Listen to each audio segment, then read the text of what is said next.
పెళ్లి మీద పెళ్లి చేసుకునే ఆ రబ్బీ అల్లుణ్ణి ఎవరు చంపారు అనేదే ఈ కథ. ఎన్నో మలుపులతో అద్భుతంగా రాశారు వాణిశ్రీ గారు ఈ కథని. ఈ కథ నచ్చితే తప్పకుండా లైక్ చేయండి. ఆ గదిలో ఇంకా లైట్ వెలుగుతోంది. అక్బర్ చిరాగ్గా బీడీ వెలిగించి గట్టిగా దమ్ము పీల్చాడు. అప్పటికి రాత్రి దాటి 10 అయింది. స్ట్రీట్ లైట్లు అక్కడక్కడ గుడ్డిగా వెలుగుతున్నాయి. రోడ్డు మీద జనసంచారం ఏమీ లేదు. చలిగాలి రివ్వున వేస్తోంది. అప్పుడే మంచు తెరలుగా కురవడం ఆరంభమైంది. అక్బరు రోడ్డు పక్కన చింత చెట్టు కొమ్మలో కూర్చునున్నాడు అరగంట నుంచి. అతడి దృష్టి అంతా ఎదురుగా ఉన్న ఆ పాత భవనం పైనే ఉంది. ఆ గదిలో లైట్లు ఆరిపోగానే తను సిద్ధంగా ఉండాలి. ముసలాడు పడుకున్న 10 నిమిషాలకే గుర్రుపెట్టి నిద్రపోతాడు. బద్మాష్, ఒక్కపోటుతో అల్లా దగ్గరికి పంపాలి అని అనుకున్నాడు అక్బర్ కసిగా. అక్బర్ ఊహించినట్టే కాసేపటికి ఆ గదిలో లైట్లు ఆరిపోయింది. అరగంట తర్వాత అక్బర్ నెమ్మదిగా చెట్టు దిగి ప్రహరీ గోడ ఎక్కి లోపలికి దూకాడు. ఒక్కొక్క అడుగు వేస్తూ ఎవరైనా తనను గమనిస్తున్నారేమోనని వెనక్కి తిరిగి చూస్తూ ఆ భవనం దగ్గరికి చేరుకున్నాడు. కొన్ని నెలలుగా అక్బర్కి ఆ భవనం బాగా పరిచయమే. ఆ ముసలాడు లోపల గడియ వేసుకున్నా లోపలికి ఎలా ప్రవేశించాలో బాగా తెలుసు. అందుకు ప్లాన్ సిద్ధంగా వేసుకునే వచ్చాడు. దక్షిణం వైపునున్న గదికి అద్దాల కిటికీ ఉంది. దానికి లోపల ఇనప ఊచలేమీ లేవు. బోల్టులు పెట్టే ఉంటాయి. బోల్ట్ దగ్గర పగలగొట్టి చేతితో లోపలికి బోల్ట్ తీయవచ్చు. ఇక ఆ గదిలో ప్రవేశిస్తే ఇంట్లో ఎక్కడికైనా నిరాటంకంగా వెళ్ళిపోవచ్చు. అక్బర్ దక్షిణం వైపు ఉన్న గది దగ్గర నిల్చున్నాడు. అంతా చీకటి. ఆ చుట్టుపక్కల ఇళ్లలో కూడా ఎక్కడా అలికిళ్ళలేదు. అక్బర్ చుట్టూ పరిశీలనగా చూసి చిన్న రాతితో అద్దాన్ని గట్టిగా కొట్టాడు. గాజు ముక్కలు గలగలలాడాయి నేల మీద పడి. గాజు ముక్కలు పడిన శబ్దానికి ఆ ముసలాడు లేచి వస్తాడేమోనని అక్బర్ ఒక జిల్లేడు చెట్టు మొదట్లోకి నక్కాడు. పావుగంట గడిచినా లోపల చడి చప్పుడు లేదు. అక్బర్కి ధైర్యం వచ్చింది. ఆ బద్మాష్ లేవలేదన్నమాట అని అనుకున్నాడు. కిటికీ బోల్ట్ తీసి బార్లా తెరిచాడు. ఒక్క ఊపులో ఎగిరి లోపలికి పడ్డాడు. బూటు కింద గాజు పెంకులు కరకరా నలిగాయి. లోపలికి వెళ్ళగానే కిటికీ తలుపులు పెట్టేశాడు. జేబులోంచి పెన్ టార్చ్ తీసి దారి చూసుకుంటూ ఆ ముసలాడు పడుకున్న గదిలోకి ప్రవేశించాడు. ఒక మూల స్టూల్ మీద టేబుల్ ఫ్యాన్ గిరా గిరా తిరుగుతోంది. గది మధ్యలో ఇనుప మంచం మీద దోమతెరలో పడుకున్నాడు ఆ ముసలాడు. అడుగులో అడుగేసుకుంటూ బెడ్ దగ్గరికి వెళ్ళి దోమతెర పైకి లేపాడు. ముసలాడి ముఖం చూడగానే ఆవేశం పెళ్ళుబికింది. ప్యాంట్ జోబులోంచి తోలు కవర్లో ఉన్న కైజారు చురుగ్గా లాగాడు. పిడికిలి బిగించి చెయ్యి పైకి తీశాడు పొడవడానికి. అంతలో ఒక సందేహం వచ్చింది అక్బర్కి. కత్తితో పొడవగానే కెవ్వుమని వాడు కేక పెడితే అది ఎవరికైనా వినిపించదు కదా అని.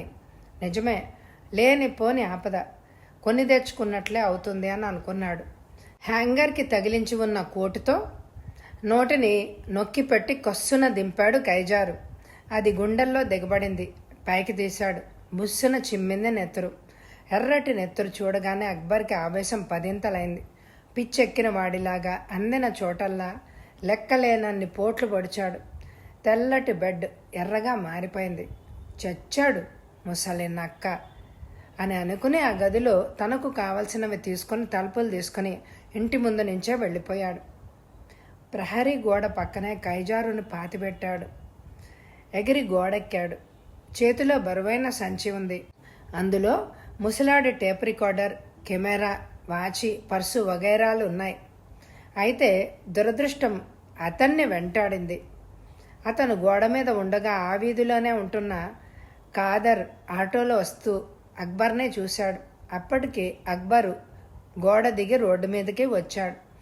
గోడ దూకి రోడ్డు మీదకి వచ్చిన అక్బర్ని చూసేసరికి అతనికి అనుమానం వచ్చింది. ఆటో ఆపించి గట్టిగా అరిచాడు, చోర్ చోర్ అని. అక్బర్ ఉలిక్కిపడి రోడ్డు దిగి ఒక సందులోకి పారిపోయాడు.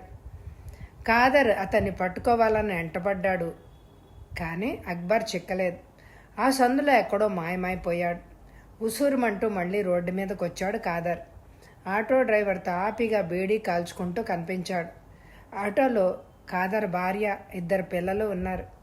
అతను రాగానే భార్య చివాట్లు పెట్టింది, దారి పోయే గొడవ మనకెందుకు అని. అక్కడికి అతని ఇల్లు దగ్గరే.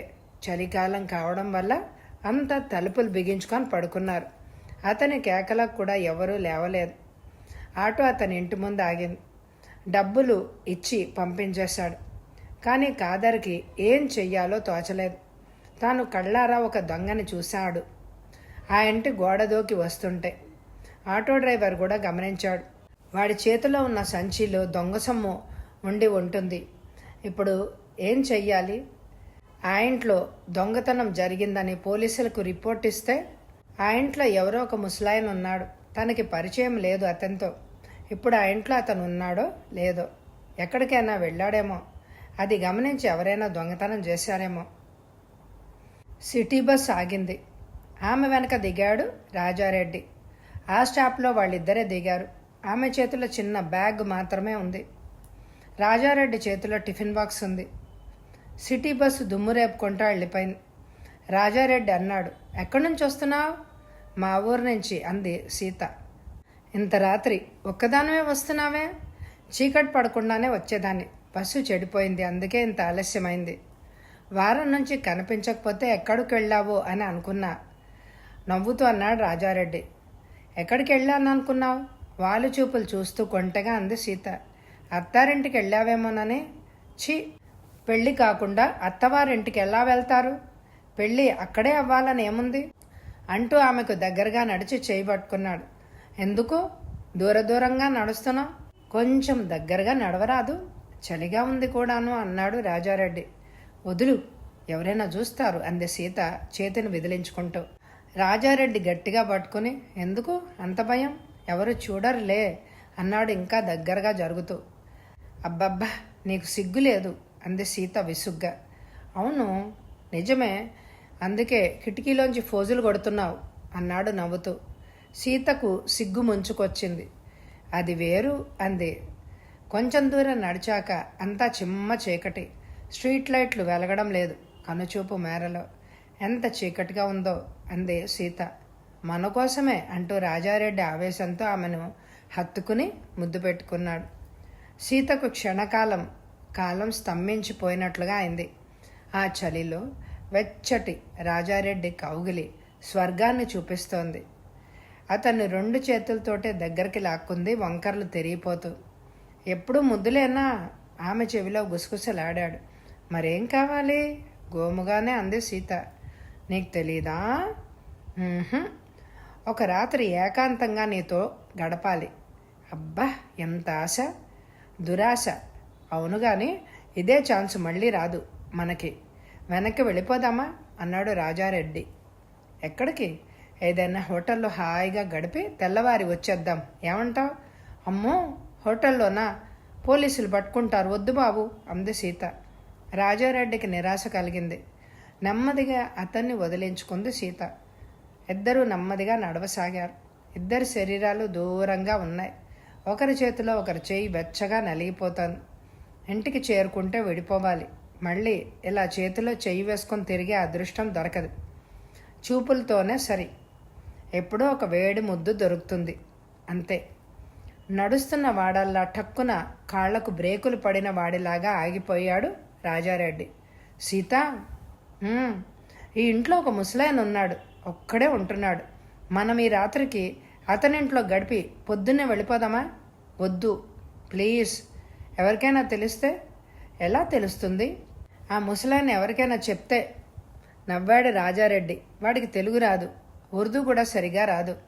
మనం మాట్లాడుకునేవి వాడికి చచ్చినా అర్థం కావు అన్నాడు. సీత మనస్సు వెనక్కి ఊయలలు ఊగుతోంది. 3 ఏళ్ల నుంచి పరిచయం ఉన్నా చెప్పుకోదగ్గ మధుర క్షణాలు ఏవీ లేవు. అప్పుడప్పుడు ముద్దులు తప్ప. అవకాశం ఆమెను ప్రోత్సహిస్తున్నా అంతరాల్లో ఏదో భయం కలుగుతోంది. పోదాం పద, చెయ్యి పట్టుకొని లాగాడు. ముందు అడిగిరా అతన్ని, మనం ఉండడానికి ఒప్పుకుంటాడో లేదో అంది సీత. సరే, నువ్వు ఇక్కడే ఉండు అన్నాడు రాజారెడ్డి. సీత తల ఊపి చింతల చెట్టు పక్కన ఒరిగిపోయింది. రాజారెడ్డి ఇనుపగేటు దూకి వెళ్ళాడు. హసన్ సాబ్, హసన్ సాబ్ అని 4-5 సార్లు కేకేశాడు. లోపల నుంచి ఏమీ సమాధానం రాలేదు. తలుపులు తట్టాడు. కిర్రుమని తెరుచుకుంది. హసన్ సాబ్ అంటూ నెమ్మదిగా లోపలికెళ్ళాడు. బెడ్రూమ్లో బెడ్ లైట్ వెలుగుతోంది. తలుపులు తెరిచే ఉన్నాయి. బెడ్రూమ్లో ప్రవేశించిన రాజారెడ్డికి హసన్ శరీరం నెత్తురు మడుగులో కనిపించింది. షాక్ తిన్నవాడిలాగా అదిరిపోయాడు. గుండెల్లో రైళ్లు పరిగెడుతున్నట్లు ఉక్కిరిబిక్కిరి అయిపోయాడు. కాళ్ళు గడగడా వణికిపోసాగాయి. పరుగులాంటి నడకతో వెనక్కి తిరిగాడు. కాలు కింద ఏదో మెత్తగా తగిలింది. ఆగి చేతిలో తీసుకున్నాడు. అది కైజారు తోలు కవరు. దాన్ని ముట్టుకునేసరికి అతడి శరీరం భయంతో జలజరించిపోయింది. పామును చూసిన వాడిలాగా విసిరి కొట్టాడు. ఆ గదిలోంచి బయటపడ్డాడు. సీతతో అనుభవం, సుఖం దేవుడెరుగు. ముందు ఈ కొంపలోంచి బయటపడే మార్గం చాలు అని అనుకుంటూ పరుగుదీశాడు. ఇంట్లోంచి బయటపడేసరికి రోడ్డు మీద జీప్ ఆగిన శబ్దం వినిపించింది. వాళ్ళు పోలీసులు అని క్షణాల్లో గ్రహించాడు. వాళ్ళు గనక తనను చూస్తే హసన్ని హత్య చేసింది తనే అని కేసు పెట్టి ఉరిశిక్ష వేయిస్తారు. రాజారెడ్డికి భయంతో శరీరం చల్లబడిపోయింది. ఒక్క క్షణం చుట్టూ చూశాడు. ఒకటే ఒక మార్గం కనిపించింది. అదే దొడ్డిదారి. పోలీసులు ఆ కాంపౌండ్లోకి అడుగు పెట్టకముందే దొడ్డి వెనక్కి వెళ్ళి గోడ దూకి బయటపడ్డాడు. అక్కడ రోడ్డు పక్కన చెట్టు మొదట్లో నిల్చున్న సీత జీప్ వచ్చి ఆగడంతో కంగారు పడింది. అక్కడి నుంచి వడివడిగా అడుగులేసింది. ఇన్స్పెక్టర్ చూడనే చూశాడు. ఏయ్ ఆగు అన్నాడు. జీప్ హెడ్లైట్ల వెలుగులో సీతని నఖశిఖ పర్యంతం పరీక్షగా చూస్తున్నారు పోలీసులు. ఎవరు నువ్వు? సీతకు భయంతో నోట వెంట మాటలు రానేలేదు. లైట్ల కాంతి కళ్ళ మీద పడి వాళ్ళు మసగగా కనిపిస్తున్నారు. మాట్లాడవేంటి? గద్దించాడు ఇన్స్పెక్టర్ సుదర్శనం. నేను బస్సు దిగి వస్తున్నాను. మాటలు తడబడ్డాయి. నేను చూస్తూనే ఉన్నా. ఈ చెట్టు కింద ఆగావు ఎందుకు? సీత అంత కంగారులోనూ ఒక ఉపాయం స్ఫురించింది. వెంటనే సిగ్గు అభినయిస్తూ చిటికెన వేలు చూపించింది. ఎవరి అమ్మాయివి నువ్వు? ప్రశ్నించాడు ఇన్స్పెక్టర్. నరసయ్య చెల్లెల్ని. నరసయ్య ఎవరు? మా అన్నయ్య. అన్నయ్య సరే. ఎక్కడ మీ ఇల్లు? లక్ష్మీనగర్ కాలనీలో. ఏం చేస్తాడు మీ అన్నయ్య? బిస్కెట్ల కంపెనీలో డ్రైవర్. ఇన్స్పెక్టర్ నోట్బుక్ తీసి నీ పేరు అన్నాడు. సీత. మీ అన్నయ్య పేరు? నరసయ్య. ఇంటి నెంబర్ చెప్పు. సీత చెప్పింది. ఇక వెళ్ళు అన్నాడు. బ్రతుకు జీవుడా అనుకుంటూ వెనక్కి తిరిగి చూడకుండా వెళ్ళిపోయింది సీత. మిస్టర్ ఖాదర్ జీ అంటూ వచ్చాడు ఖాదర్. ఈ ఇల్లేనా? ప్రశ్నించాడు ఇన్స్పెక్టర్. హూ సాబ్ అని తను ఆటోలో వస్తూ ఉండడం, ఎవరో దొంగ గోడ దూకి వచ్చాడని, వాడి చేతిలో సంచి ఉందని, తను ఆటో దిగి వాడిని తరుముకెళ్ళానని, కానీ వాడు ఆ సందులో ఎక్కడో మాయమైపోయాడని, ఆ తర్వాత తను పోలీస్ రిపోర్టు ఇచ్చేశానని అంతా చెప్పాడు ఖాదర్. ఇంట్లో ఎవరుంటున్నారు? అబ్దుల్ హసన్ అని ఒక ముసలాయన ఉంటున్నాడు సాబ్. ఆయన ఇంట్లో లేడా? ఏమో సాబ్, నేను చూడలేదు అన్నాడు ఖాదర్. ఇన్స్పెక్టర్ గేట్ దగ్గరికి వెళ్ళి చూశాడు. తాళం వేసింది. ఇన్స్పెక్టర్ గేట్ ఎక్కి అవతలికి దిగాడు. సిబ్బంది అనుసరించారు. ఖాదర్ కూడా వాళ్లతో పాటు వెళ్ళాడు. తలుపులు తీసే ఉన్నాయి. బెడ్రూమ్లో సన్నగా వెలుగుతోంది బెడ్ లైట్. ఇన్స్పెక్టర్ బెడ్రూమ్లోకి వెళ్ళగానే తలుపుల పక్కనున్న స్విచ్ బోర్డు చూసి స్విచ్లన్నీ ఆన్ చేశాడు. ట్యూబ్ లైట్లు జిగేలుమని వెలిగింది. బెడ్ మీద ఎర్రటి నెత్తుర్లు అబ్దుల్ హసన్ చచ్చిపడున్నాడు. హాసన్ శవాన్ని చూసి ఖాదర్ షాక్ తిన్నాడు. ఎవడో హత్య చేసి ఇల్లు దోచుకున్నాడు అన్నాడు ఇన్స్పెక్టర్ విచారంగా. తెల్లవారుతున్నే అబ్దుల్ హసన్ హత్య చేయబడ్డాడు అనే వార్త ఆ వీధిలోని అందరికీ తెలిసిపోయింది. ఆ ఇంటి ముందు గుంపులు గుంపులుగా జనం నిలబడి ఉన్నారు, మాట్లాడుకుంటున్నారు. పోలీస్ కమిషనర్ వచ్చి హత్యా ప్రదేశాన్ని సందర్శించాడు. హత్యలు చేసి ఇల్లు దోచుకునే పాత నేరస్తులను రప్పించి హంతకుడిని తక్షణం పట్టుకోవాల్సిందిగా కింది అధికారులను ఆదేశించాడు. వేలిముద్రల నిపుణుడు కిటికీల మీద, తలుపుల మీద పౌడర్ జల్లి వేలిముద్రల కోసం వెతుకుతున్నాడు. హత్య చేసిన కత్తి దొరకలేదు, కానీ దాని తోలు కవర్ మాత్రమే దొరికింది. దాని మీద వేలిముద్రలున్నాయి. ఎందుకైనా మంచిదని పోలీస్ కుక్కలను రప్పించారు. అది శవం ఉన్న మంచం దగ్గర వాసన చూసి కాంపౌండ్ గోడ దాటి రోడ్డు మీదకి వెళ్ళింది. ఆ తర్వాత రోడ్డు దిగి పక్క సందులోకి వెళ్ళింది. కొన్ని మెలకలు తిరిగి మెయిన్ రోడ్డు దగ్గర ఒక చెట్టు కింద ఆగింది. కదలకుండా అక్కడే నిలబడింది. అంటే హంతకుడు అక్కడి నుంచి ఏదో వాహనం మీద వెళ్ళిపోయాడన్నమాట. శవ పంచాయతీ జరిగిన తర్వాత శవాన్ని పోస్ట్ మార్టం కోసం హాస్పిటల్కి తరలించారు. హంతకుడు గదిలో 2 సూట్ కేసులు మాత్రమే దొరికాయి.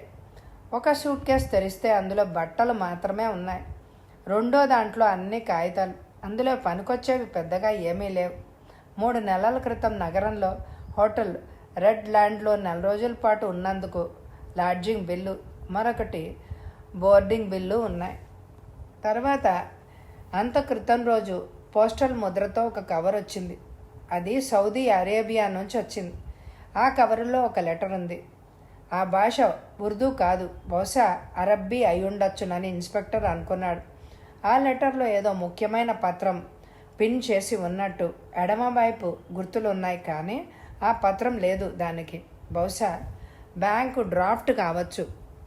ఆ సూట్ కేసులో 2 ఫారిన్ బ్యాంకుల పాస్బుక్లు కనిపించాయి. ఒక బ్యాంకులో 4,000 చిల్లర, మరొక బ్యాంకులో 1,500 బ్యాలెన్స్ ఉంది. ఎఫ్ఐఆర్ పూర్తి చేసి పంపిన తర్వాత హంతకుడు గురించి ఆలోచించసాగాడు ఇన్స్పెక్టర్ సుదర్శనం. అబ్దుల్లా హసన్ ఈ దేశస్థుడు కాదు. సుమారు 3 నెలల క్రితం ఈ దేశం వచ్చాడు. అతడికి ఈ 3 నెలల్లో విరోధులు ఏర్పడడానికి పెద్ద అవకాశం ఏమీ లేదు. పోతే అతని దగ్గర బాగా డబ్బు సామాను ఉందని తెలిసి ఒంటరిగా ఉంటున్నాడని బాగా తెలిసిన వ్యక్తి ఈ ఘాతుకాన్ని చేసే ఉండొచ్చు. నిన్ననే వచ్చిన లెటర్ చదివితే ఇంకా వివరాలు బాగా తెలుస్తాయి అని అనుకున్నాడు. పోలీస్ స్టేషన్కి ఫర్లాంగ్ దూరంలో ఒక మసీదు ఉంది. అందులో ఉండే కాజీకి అరబ్బీ వచ్చు. పిల్లలకు అరబ్బీ భాష నేర్పుతూ ఉంటాడు. అతడితో ఈ లెటర్ని చదివిస్తే సరిపోతుంది అని అనుకున్నాడు ఇన్స్పెక్టర్. ఇన్స్పెక్టర్ వెళ్ళేసరికి కాజీ గడ్డను నిమురుకుంటూ మసీదులోనే ఉన్నాడు. ఇన్స్పెక్టర్ని చూసి ముందు తెల్లమొహం వేశాడు. ఇన్స్పెక్టర్ సలాం చేశాక తేరుకుని అయ్యే బయటియే క్యా హోనా అని ప్రశ్నించాడు.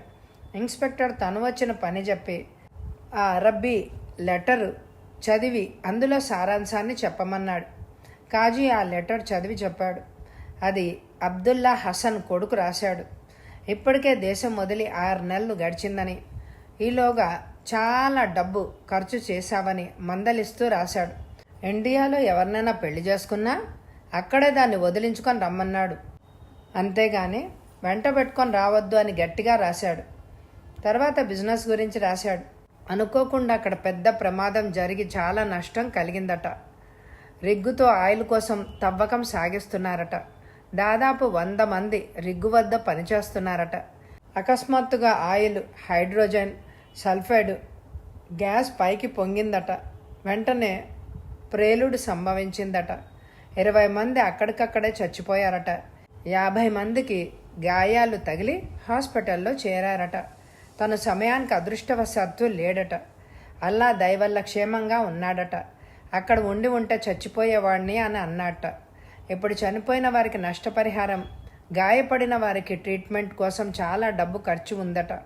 అందుకని తను 15,000 మాత్రమే పంపగలుగుతున్నానని, ఇదే ఆఖరుసారి అని గమనించి వెంటనే బయలుదేరి రమ్మని రాశాడు.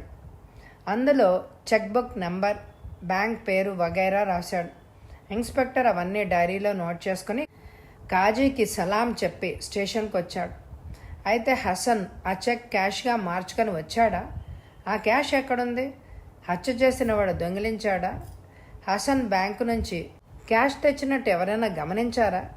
ఇన్స్పెక్టర్ పాత నేరస్తుల జాబితా పరిశీలిస్తూ కూర్చున్నాడు. మోడ్ ఆఫ్ థెఫ్ట్ పద్ధతిలో చూస్తే అటువంటి నేరాలు చేసేవాళ్ళు నగరంలో 10 మంది వరకు ఉన్నారు. కానీ వాళ్ళంతా పట్టుబడి నేరం రుజువై జైల్లోనే శిక్ష అనుభవిస్తున్నారు. అయితే నగరానికి ఎవడైనా కొత్తవాడు వచ్చే ఉండాలి. ఇన్స్పెక్టర్ సుదర్శన్ హోటల్ రెడ్ ల్యాండ్కి ఫోన్ చేశాడు. Hotel red land please. ఎవరు మాట్లాడుతున్నారు? రిసెప్షనిస్ట్ని. ఇన్స్పెక్టర్ సుదర్శన్ని మాట్లాడుతున్నాను. మీ మేనేజర్ గారు ఉన్నారా? ఉన్నారు. పిలవమంటారా? ఎస్, పోలీస్ ఇన్స్పెక్టర్ సుదర్శన్ మాట్లాడుతున్నానని చెప్పండి. అలాగే, లైన్లో ఉండండి. కాసేపటికి మేనేజర్ మాట్లాడాడు. నమస్తే ఇన్స్పెక్టర్ సాబ్. నమస్తే నమస్తే. రూమ్స్ ఏమైనా కావాలా? నో, అదేం కాదు. ఒక మర్డర్ కేసు గురించి వివరాలు కావాలి. మర్డర్ కేసా?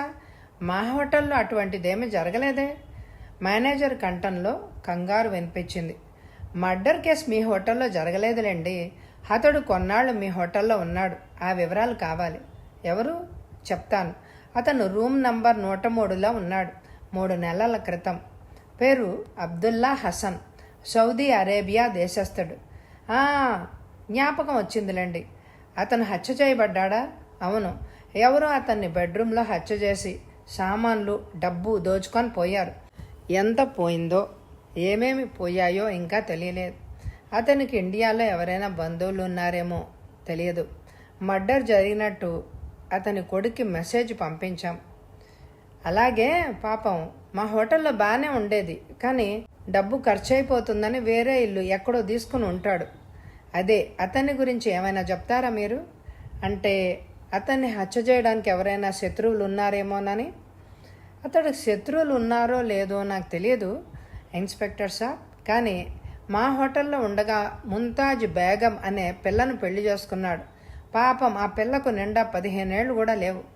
ఈ హసన్కేమో 60 ఏళ్ళు దాటిపోయాయి. ఆ పిల్ల తల్లిదండ్రులు బాగా బేదవాళ్ళు. 1000 రూపాయలకు ఆశపడి పిల్ల గొంతు కోసేశారు. కానీ ఏం లాభం? ఆ ముసలాడు 15 రోజుల పాటు ఆ పిల్లతో గడిపాడు. చీకటి పడగానే ఆ పిల్లను హోటల్కి తీసుకొచ్చి వదిలిపోయేది ఆ తల్లి. తెల్లవారుగానే తీసుకుపోయేది. నాకు చాలా జాలి కలిగేది వాళ్ళని చూస్తుంటే. కానీ మనం చేసేది ఏమీ లేదు కదా. ఆ ముసలాడు 15 రోజులు గడిచాక ఆ పిల్ల నాకు వద్దు పొమ్మన్నాడు. తలాక్ అన్నాడు. ఏదో మళ్ళీ కొంత డబ్బు మొహాన కొట్టాడు ఆ పిల్ల తల్లిదండ్రుల మొహాన. ఆ తర్వాత మళ్ళీ పెళ్లి చేసుకున్నాడా? తెలియదు. చేసుకునే ఉంటాడు. అతని గురించి ఇంకా ఏమైనా చెప్తారా? నాకేం తెలుస్తుంది. రూమ్ ఖాళీ చేసి పోయాడు. ఆ తర్వాత అతని గురించి ఏమీ తెలియదు అన్నాడు మేనేజర్. ఇన్స్పెక్టర్ రిసీవర్ని పెట్టేశాడు. తలెత్తి చూసేసరికి మఫ్టీలో ఉన్న హెడ్ కానిస్టేబుల్ చంద్రయ్య సెల్యూట్ చేశాడు. లక్ష్మీ కాలనీలో తిరిగి వచ్చాను సార్ అన్నాడు. ఏమిటి సంగతి? సీత గురించి కనుక్కున్నాను. ఆ అమ్మాయి అన్న దగ్గరే ఉంది. కుట్టు మిషన్ నేర్చుకుంటోందట. అంతేనా? ఆ అమ్మాయి రాజారెడ్డి అనే అతనితో రాత్రి బస్ స్టాప్ దగ్గర గుసగుసలాడుతోంది. ఏం మాట్లాడుకున్నారో విన్నావా? లేదు సార్. నేను దగ్గరికి వెళ్ళగానే మాట్లాడడం మానుకున్నారు. బస్ కోసం వెయిట్ చేస్తున్నట్టు నటిస్తూ చాలాసేపు మాట్లాడుకున్నారు. పెద్దగా నవ్వుకున్నారు కూడా. ఏదైనా లవ్ అఫైర్ ఏమో? ఏమో సార్. అతను ఏం చేస్తున్నట్ట? ఏదో కంపెనీలో పనిచేస్తున్నట్ట. అతన్ని పట్టుకురా ఒకసారి. హెడ్ అలాగే నిల్చుండిపోయాడు. హత్య జరిగిన చోట 2 వేలిముద్రలు దొరికాయి. ఎందుకు పోనివ్వాలి? ఈ కుర్రాడివి ఏమైనా దొరుకుతాయేమో చూద్దాం. హెడ్ ఒక అరగంటలో తిరిగొచ్చాడు. దురదృష్టవశాత్తు రాజారెడ్డి ఇంట్లోనే దొరికాడు. పోలీస్ జీప్ ఆగగానే అతడి పై ప్రాణాలు పైనే పోయాయి. కానీ తప్పదు కదా, లేకపోతే వీధిలో పెద్ద గొడవ జరిగిపోతుంది. అందుకే మాట్లాడకుండా వచ్చాడు. నువ్వేనా రాజారెడ్డి? తల ఊపాడు భయంగా. రాజారెడ్డి మొహంలో కనిపించే భయచిహ్నాలు తత్తరపాటు గమనిస్తే హత్యలో తనకి భాగం ఉందేమో అని అనిపించింది. అబ్దుల్లా హసన్ నీకు తెలుసా? లేదన్నట్టు తల అడ్డంగా తిప్పాడు. తెలియకపోతే అతని ఇంట్లోకి ఎందుకు వెళ్ళావు? గద్దించాడు ఇన్స్పెక్టర్. రాజారెడ్డి కొయ్యబారిపోయాడు. అయితే తను గోడ దూకి పారిపోవడం పోలీసులు చూశారన్నమాట అని అనుకున్నాడు. అలా అనుకోగానే తన ఉచ్చులో చిక్కుకున్నాడు అని తెలిసిపోయింది. అతడికి ధైర్యం సడలిపోయి ఏడుపు ముంచుకొచ్చింది. నాకేం తెలియదు సార్. నేను వెళ్ళేసరికి అతడు చచ్చిపడున్నాడు. నాకు భయం వేసింది. ఇంట్లోంచి పారిపోయి వచ్చేసరికి రోడ్డు మీద జీప్ ఆగుంది. నేను వెనక గోడ దూకి పారిపోయాను. వణుకుతున్న స్వరంతో చెప్పాడు రాజారెడ్డి. అసలు ఆ ఇంట్లోకి నువ్వు ఎందుకు వెళ్ళావు? రాజారెడ్డి దాపరికం లేకుండా అంతా నిజం చెప్పేశాడు. దేవుడు సాక్షిగా అంతా నిజం సార్. అయితే ఆ అమ్మాయిని పిలిచి అడగమంటావా? వద్దు సార్. ఆ అమ్మాయి పరువు పోతుంది. పెద్దవాళ్ళకి తెలిస్తే మమ్మల్ని బ్రతకనివ్వరు. దయచేసి ఆ అమ్మాయిని ఇందులోకి లాక్కండి అన్నాడు రాజారెడ్డి ఏడుపు ఆపుకుంటూ. రాజారెడ్డి స్టేట్మెంట్ తీసుకొని సంతకం పెట్టించాడు. అతని వేలిముద్రలు తీసుకొని లాకప్లో ఉంచాడు. తర్వాత కాదర్ని పిలిచి రాజారెడ్డిని చూపించాడు. కానీ కాదర్ తను చూసిన మనిషి కాదని నిర్ధారించాడు. తను చూసిన వ్యక్తికి చిన్న గడ్డం ఉందని ఖచ్చితంగా చెప్పాడు. రాజారెడ్డి నిర్దోషి అని చెప్పగలిగేది అతని వేలిముద్రలే. కానీ రాజారెడ్డి వేలిముద్రలు హతుడి గదిలో దొరికిన వేలిముద్రలతో సరిపోయాయి. అబ్దుల్ హసన్ని ఇద్దరూ కలిసి చంపి ఉండొచ్చును. అందులో ఒకడు రాజారెడ్డి, మరొకరు ఎవరు? ఇన్స్పెక్టర్ తీవ్రంగా ఆలోచించసాగాడు. ఫారిన్ బ్యాంక్ మేనేజర్ కావాలి అన్నాడు ఇన్స్పెక్టర్ సుదర్శన్. ఎవరు సార్ మీరు? Police inspector Sudarshan. Just a minute అని. ప్లీజ్ మాట్లాడండి అంది ఒక సన్నని కంఠం. విఠలరావు స్పీకింగ్. ప్లీజ్ మేనేజర్ గారా? Yes. What is your good name please? Sudarshan. Police inspector. Please tell me what can I do for you? చిన్న ఇన్ఫర్మేషన్ కావాలి సార్. అడగండి. Abdullah Hasan account number 9936. అతను హత్య చేయబడ్డాడు సార్. ఎక్కడ? అతడి ఇంట్లోనే అంటూ వివరంగా చెప్పాడు ఇన్స్పెక్టర్. అతడిది సౌదీ అరేబియా నుంచి 10,000కు ఒక చెక్ వచ్చింది. అది క్యాష్ చేసుకున్నాడా లేదా చూసి చెప్పండి అంటూ చెక్ నంబర్ చెప్పాడు ఇన్స్పెక్టర్. కాసేపటి తర్వాత మేనేజర్ మాట్లాడాడు. ఇన్స్పెక్టర్, మీరు పొరపాటు పడ్డారు. Account number 9983. అబ్దుల్లా హసన్ మీరు చెప్పిన చెక్ క్యాష్ చేసుకోలేదు, కానీ account number 9983 Abdullah Hasan cheque అకౌంట్లో వేసుకున్నాడు. ఏంటి మీరు అనేది? 9983 అకౌంట్ నెంబర్తో మరొక అబ్దుల్లా హసన్ ఉన్నాడా? అవును. మీరు చెప్పిన చెక్కు నిన్ననే అకౌంట్లో వేశాడు. మేనేజర్, అతను దొంగ. అకౌంట్ ఎప్పుడు ఓపెన్ చేశాడు చెప్పండి. నిన్ననే ఓపెన్ చేశాడు. చెక్ కూడా నిన్ననే వేశాడు. సార్, అతను ఖచ్చితంగా దొంగే. అతను అబ్దుల్లా హసన్ కాదు. ఆ పేరుతో అకౌంట్ పెట్టాడు. ఆ చెక్ అబ్దుల్లా హసన్కి అతని కొడుకు పంపించాడు. దాని తాలూకు లెటర్ సూట్ కేసులో ఉంది. ఏంటి సార్ మీరు చెప్పేది? నిజమే. ఒకవేళ అబ్దుల్లా హసన్ పేరుతో క్యాష్ చేసుకోవడానికి ఎవరైనా వస్తే మాకు ఫోన్ చేసి చెప్పండి. అంతవరకు అతన్ని అక్కడే ఉంచండి. బహుశా హసన్ని మర్డర్ చేసిన వాడు కూడా అతనే అయి ఉండొచ్చు. ఓ మై గాడ్, వాడు మమ్మల్నే మోసం చేశాడన్నమాట. అతనెవరో తెలియకుండా అకౌంట్ ఎలా పెట్టారు? తను ఫారినర్ అని తనకు సిటీలో ఎవరూ తెలియదని బొంకాడు. అందులో 10,000 డ్రాఫ్ట్ తెచ్చాడు కదా, ఎలా అనుమానించగలం చెప్పండి? నిజమే అనుకోండి, కానీ అతడు అడ్రస్ లేకుండా అకౌంట్ ఎలా పెట్టనిచ్చారు? అడ్రస్ ఎందుకు ఇవ్వలేదు? ఇచ్చాడు. Room number 70, hotel red land. మీకు నిజం తెలియాలంటే ఆ హోటల్కి ఫోన్ చేసి అడగండి. ఆ రూమ్లో వేరే ఎవరో ఉండి ఉంటారు అన్నాడు ఇన్స్పెక్టర్. అలాగే తెలుసుకుంటాను. Thanks inspector. No mention. మీరు కాస్త అలర్ట్గా ఉండండి. అతను వస్తే నాకు ఫోన్ చేసి చెప్పండి. నా ఫోన్ నెంబర్ నోట్ చేసుకోండి అంటూ నెంబర్ చెప్పాడు ఇన్స్పెక్టర్. ఇన్స్పెక్టర్కి ఫారిన్ బ్యాంక్ మేనేజర్ చెప్పిన విషయం చాలా ఆశ్చర్యాన్ని కలిగించింది. హంతకుడు గుండెలు తీసిన మొనగాడే. లేకపోతే తనకు దొరికిన వస్తువులతోనూ డబ్బుతోనూ తృప్తి పడక దొరికిన చెక్కు కూడా మార్చుకోవాలి అని ప్లాన్ వేశాడు. అసాధ్యుడిలాగే ఉన్నాడు. వీడికి రాజారెడ్డికి ఏదైనా అండర్స్టాండింగ్ ఉందా? ఆలోచిస్తూ కూర్చున్నాడు ఇన్స్పెక్టర్.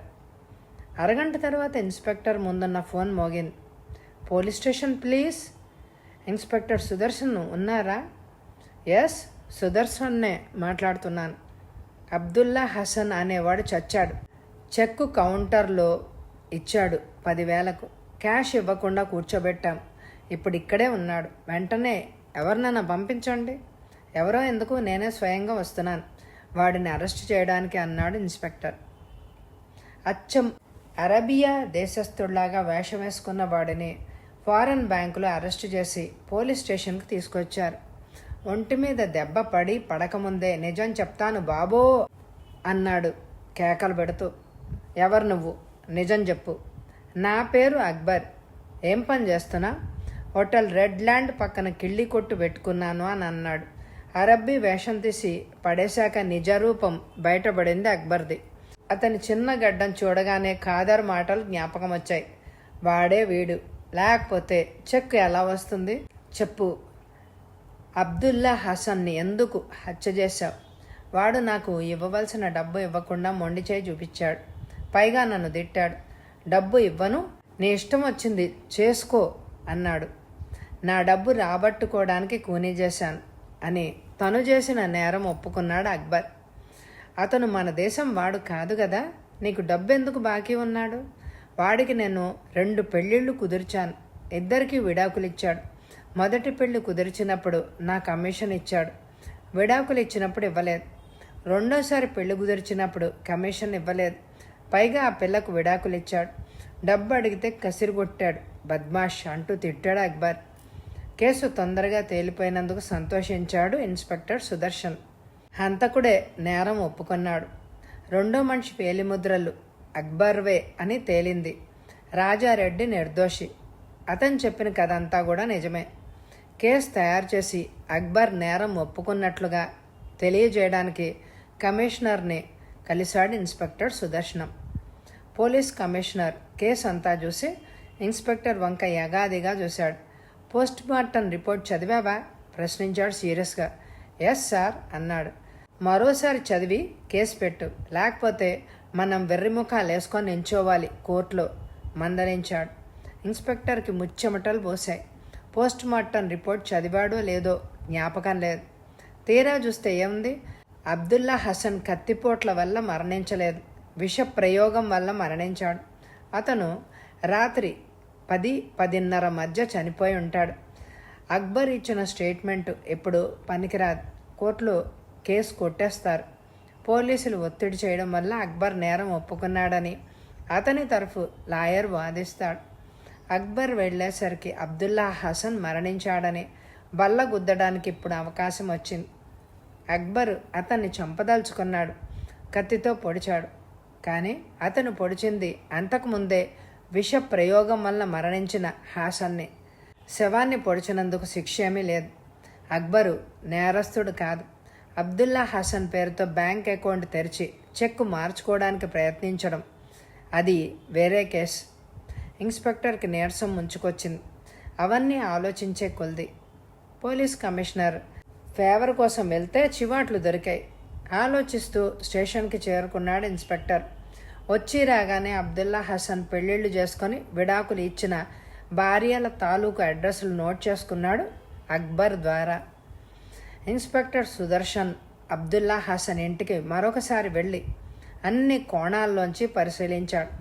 ఈసారి తాళం వేసి ఉన్న కిచెన్ రూము తెరిచాడు. అందులో వంట చేసిన హంగామా ఏమీ లేదు. స్టెయిన్లెస్ స్టీల్ క్యారియర్ అస్తవ్యస్తంగా పడింది.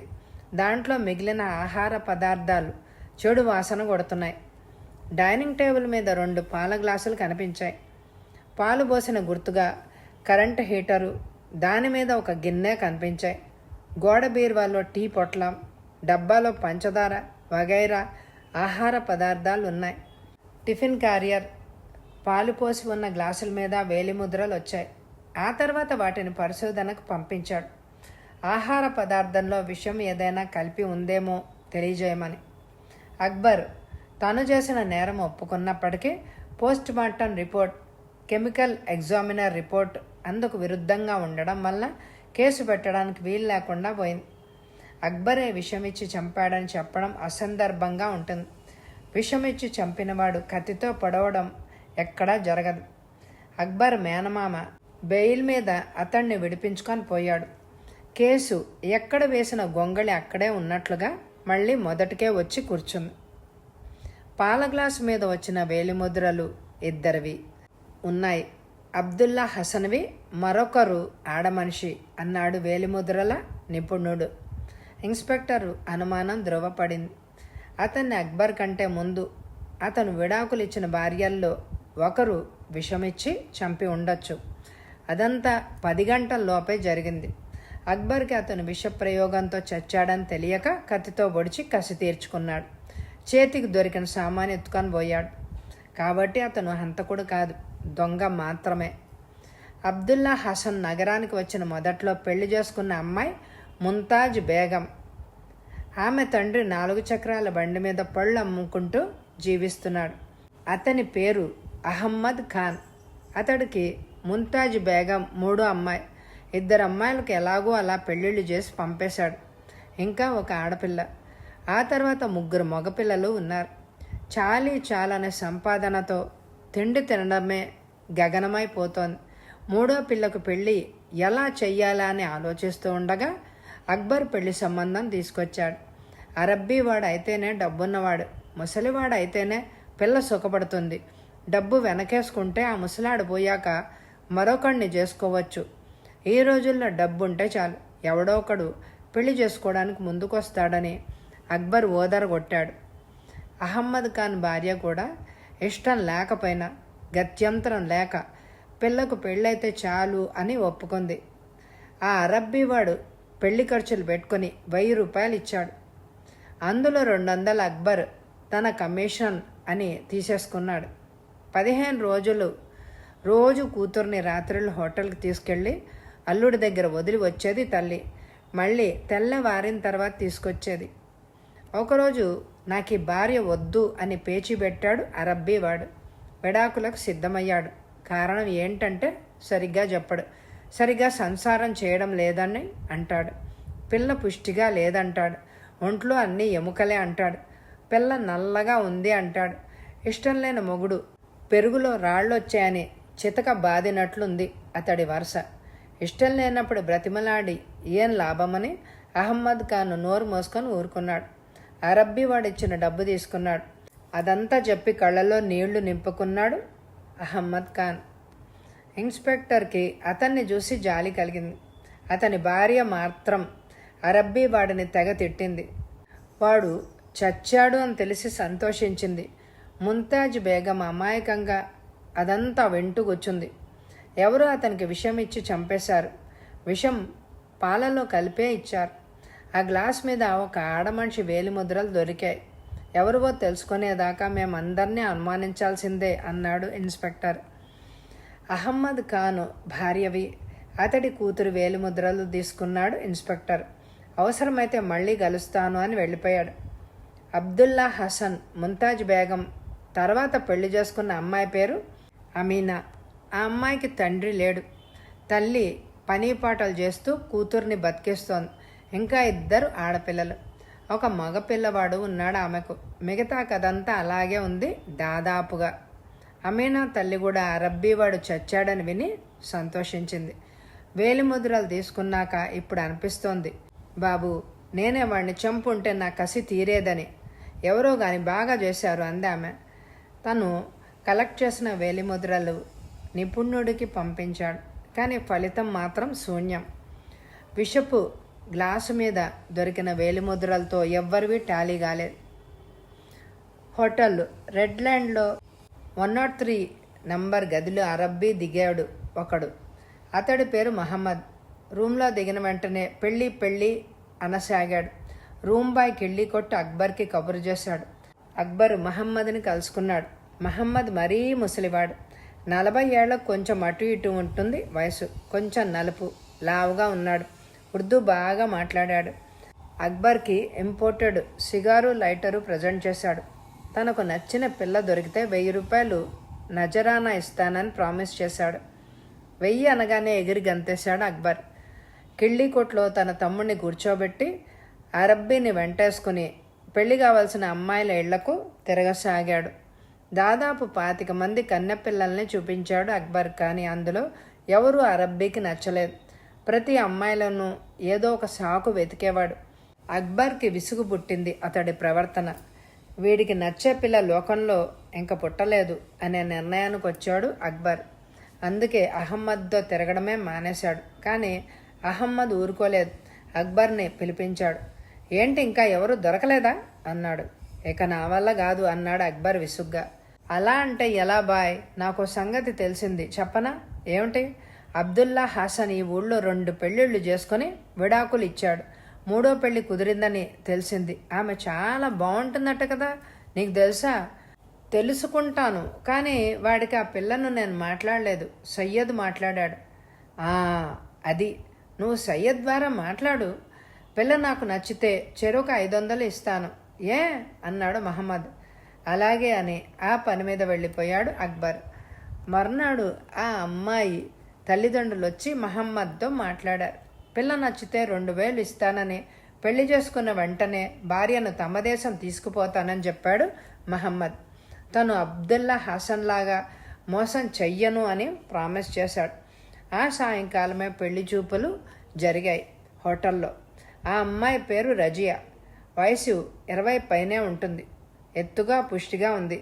పసిమి రంగుతో మిసమిసలాడుతున్న రజియాను చూస్తూనే అచ్చా అంటూ లొట్టలు వేయసాగాడు అరబ్బీ. తనకు కాబోయే అత్తమామలకు, భార్యకు హోటల్లో మంచి ఫలహారాలు, టీ తెప్పించి మర్యాద చేశాడు. ఆ అమ్మాయి తనకు నచ్చింది అని చెప్పాడు. అరబ్బీ వాడు నీకు నచ్చాడా లేదా అని ఆమెను ఎవ్వరూ అడగలేదు. అవసరం లేదేమో మరి. మంచి రోజు చూసి నిక్కా ఏర్పాటు చేస్తానని రజియా తల్లిదండ్రులు పిల్లని తీసుకొని వెళ్ళిపోయారు. సాయంకాలం 6 దాటింది. అప్పుడే చీకటి పడుతోంది. హోటల్ రెడ్ ల్యాండ్ అప్స్టేర్స్ ఎక్కి రూమ్ నంబర్ 103 ముందు ఆగి బెల్ కొట్టింది బురకాలో ఉన్న అమ్మాయి. వెంటనే తలుపులు తెరుచుకున్నాయి. ఆ అమ్మాయి లోపలికి వెళ్ళి వెంటనే తలుపులు మూసి బోల్ట్ పెట్టేసింది. బురకా తీసి హ్యాంగర్కి తగిలించి నవ్వింది. నాకు తెలుసు నువ్వు వస్తావని నవ్వుతూ అన్నాడు మహమ్మద్. ఆమె బెత్తరపోయింది ముందు. తర్వాత తేరుకుని ఈరోజు మీతో ఇక్కడే విందు తీసుకోవాలని వచ్చాను అని అంది. అలాగే, నువ్వు నోరు తెరిచి అడిగితే కాదంటానా అన్నాడు. తలనొప్పిగా ఉంది, ఛాయ్ తెప్పించండి అంది ఆమె. అతడు బెల్ నొక్కాడు. తలుపు తీసి ఆమె బాత్రూంలోకి వెళ్ళింది. బాయ్ టీ తెచ్చి వెళ్ళాక వచ్చింది. తలుపు బోల్ట్ పెట్టేసింది. టీ కప్పు చేతిలోకి తీసుకుని ఇంత వేడిగా ఉందేంటి అంది. అతడు నవ్వాడు. నేలాగే అన్నాడు. ఆమె సిగ్గుపడింది. తీసుకోండి అంటూ టీ కప్పు అతడికి అందించింది. అతను ఆమె చేతిని సుతారంగా పట్టుకొని ముందు నువ్వు తీసుకో, పాపం తలనొప్పిగా ఉందన్నావు కదా అంటూ ఆ కప్పుని ఆమె పెదవుల దగ్గరికి తీసుకెళ్ళాడు. ఆమె ముఖం భయంతో కంపించింది. తాగు అన్నాడు. ఆమె పెదవులు బిగబట్టింది. నాకు తెలుసు నువ్వు టీ తాగవు, అందులో విషం కలిపావు కాబట్టి అన్నాడు గట్టిగా. ఆమె ముఖం పాలిపోయింది. నీకు పెళ్లి చేసుకోవడం ఇష్టం లేదు, కానీ నీ తండ్రి బలవంతంగా అరబ్బీ వాడికైనా సరే ఇచ్చి పెళ్లి చేసి భారాన్ని వదిలించుకోవాలని చూస్తున్నాడు.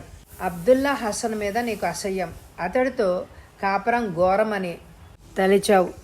పెళ్లి కుదరగానే అతని ఇంటికి వెళ్ళి మాటలు చెప్పి పాలలో విషం కలిపి చంపావు కదూ అన్నాడు. ఆమెకి ఏడుపొచ్చింది. తన సంగతి బయటపడిపోయినందుకు అతడు అరబ్బీ వేషం ఓడదీసి పారేశాడు. చూడు, నేను అరబ్బీ వాడిని కాదు, సిఐడిని. నీకోసమే ఈ అవతారం ఎత్తాను. నిన్న నువ్వు టీ తాగిన గ్లాస్ మీద వేలిముద్రలు, ఆ రోజు హసన్ ఇంట్లో నువ్వు పాలలో విషం కలిపిన గ్లాస్ మీద వేలిముద్రలు సరిపోయాయి. నా ప్లాన్ సక్సెస్ అయింది అన్నాడు అతను. రజియా నిలువున కూలిపోయింది. అరబ్బీ ముసలివాడితో మనసులేని కాపురం చేయడానికి భయపడి ఆ భయంతో సాహసించి అతన్ని మట్టుబెట్టింది. ఆమె పాలిట మరొక అరబ్బీ తయారయ్యాడు. వీడిని చంపాలి అని అనుకుంది. కానీ రోజులన్నీ ఒకలాగా ఉండవు. అందుకే పట్టుబడిపోయింది. రజియా ఉన్నట్టుండి బురకా వేసుకుని గదిలోంచి పారిపోవాలి అని ప్రయత్నించింది. కానీ అతను ఆమెను పట్టుకుని నువ్విక పారిపోలేవు అన్నాడు. వాడితో పెళ్లి కంటే నాకు చావే నయం, ఏడుస్తూ ఆవేదనా స్వరంతో అంది రజియా. కథ సమాప్తం. ఈ కథ మీ అందరికీ నచ్చిందండి? అయితే తప్పకుండా లైక్ చేయండి. కామెంట్ బాక్స్లో మొత్తం అపరాధ పరిశోధన కథల ప్లేలిస్ట్ ఉంటుంది, తప్పకుండా వినండి. అందరూ సబ్స్క్రైబ్ చేసుకోండి. Thank you very much my dear friends.